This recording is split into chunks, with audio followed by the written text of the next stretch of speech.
Hi, this is Swati Prakash, the author of Shamelessly Arguing with Vegans. This book available free of cost on my website, earthhealingnetwork.com, and it's kept free only because it's necessary for the planet, for the survival of our planet, and for animal rights, because these animals are just like us and are suffering unnecessarily.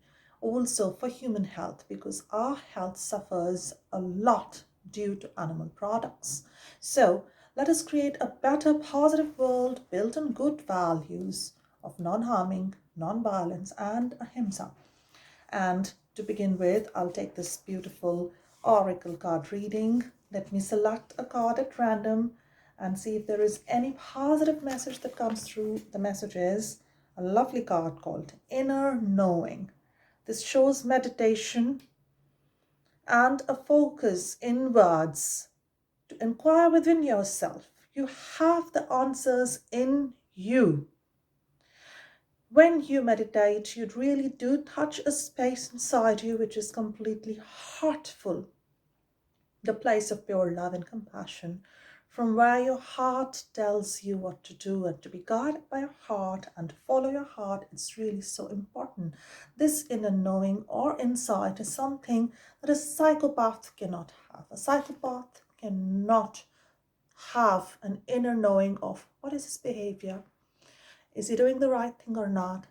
And this is what is plaguing society today: lack of inward looking, lack of insight, therefore harming, hurting, and really reducing our planet to a big rubbish site in this universe in which we are doomed.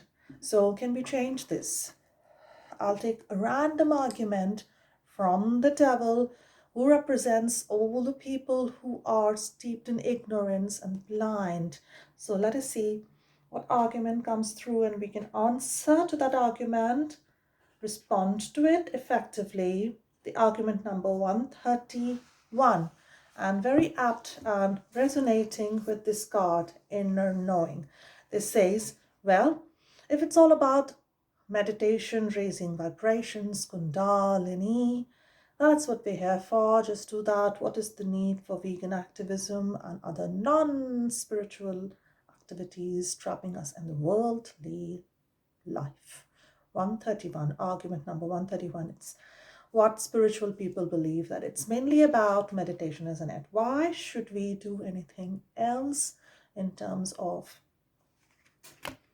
unspiritual activities? So veganism is not a non-spiritual. This was an actual argument, okay, given to me by a very old spiritual friend who was a past life therapist. We both were trained together several years ago in India. So I have to explain to you that veganism is not a non-spiritual activity. It's the base of spirituality.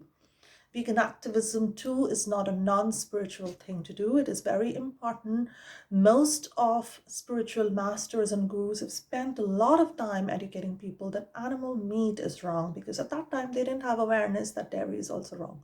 So they stopped at vegetarianism in the past. There may be some who are completely westernized and who don't even understand vegetarianism, leave alone veganism, and they really are not able to understand those things. But, well, all of this is so necessary.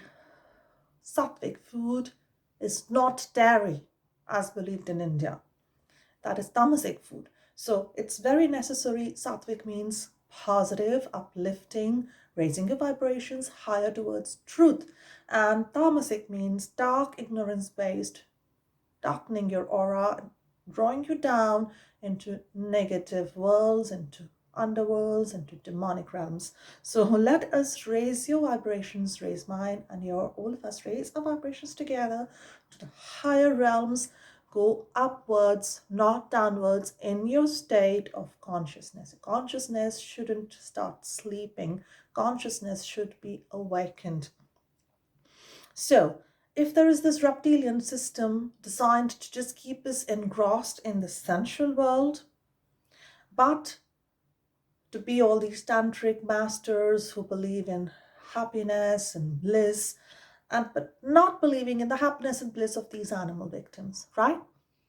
Causing harm to them, then you're being demonic. Because just because you do some meditation, have some powers of intuition, psychic powers, etc., does not mean that you're a positive being. You could be a demonic being who has magical powers too, because demons do have it. You could be a Rakshas, you could be a Danav, and Asura.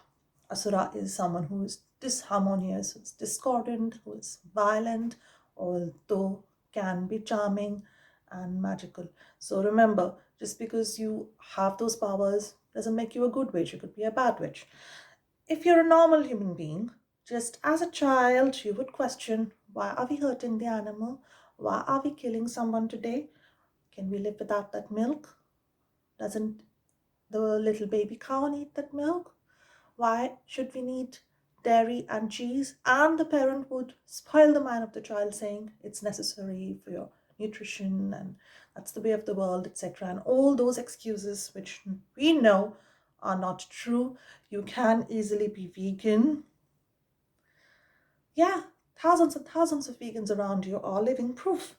And if you think that abuse, murder, reproductive enslavement of non-human beings is okay, but only that of human beings is wrong, you're just being a speciesist. So, through veganism, you reach that place inside you, having insight like that child. It's called inner child healing and therapy, in which also I was trained. Be childlike. Go back inside and question everything. Try to think like a child. Is this right or not? Question, ask, as if you're new to the world and you really don't believe what's going on. So all of this Kundalini energy that you're imaginary, you're just raising your vibrations, working on your chakras, that's all imaginary. That's not real raising of frequency. That's not real consciousness, wearing these clothes of, wearing this mala and putting a tilak and doing all those things. All that is Maya and imaginary, just trying to show spirituality off, but you're not really being spiritual. Your actual behavior should be spiritual. Your actual behavior should not be demonically spiritual. See, the two types of spirituality. So which one are you going to choose? Are you going to choose the negative, evil, demon land spirituality of just having power and being this,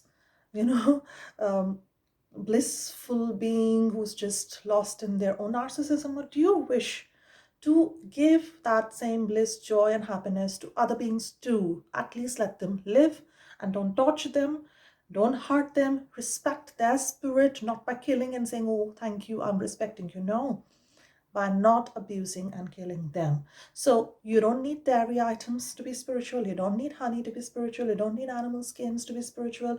You don't need animal feathers to wear on your hat to be spiritual. You need to be really spiritual from within to have insight into your own actions and behaviors. Are they ethical? So I belong to a type of spirituality, Wicca, in which we believe in and ye harm none, do what you will. That means do whatever you want as long as you don't harm anybody. That is the base level reality that we live in. So all the other things you do in spirituality are okay as long as you believe in the basic concept that at least don't harm somebody, and then grow your spirituality. From there, talk about all of those other big things later on. First question, are you evil? Do you want to be an evil being? So everything that you have around you is a projection of energy, both unconscious and conscious. And we're working on healing ourselves, actually, healing our own inner self. So I hope this works and I hope you love this message. Please share it and please direct people to this free, wonderful book on earthhealingnetwork.com.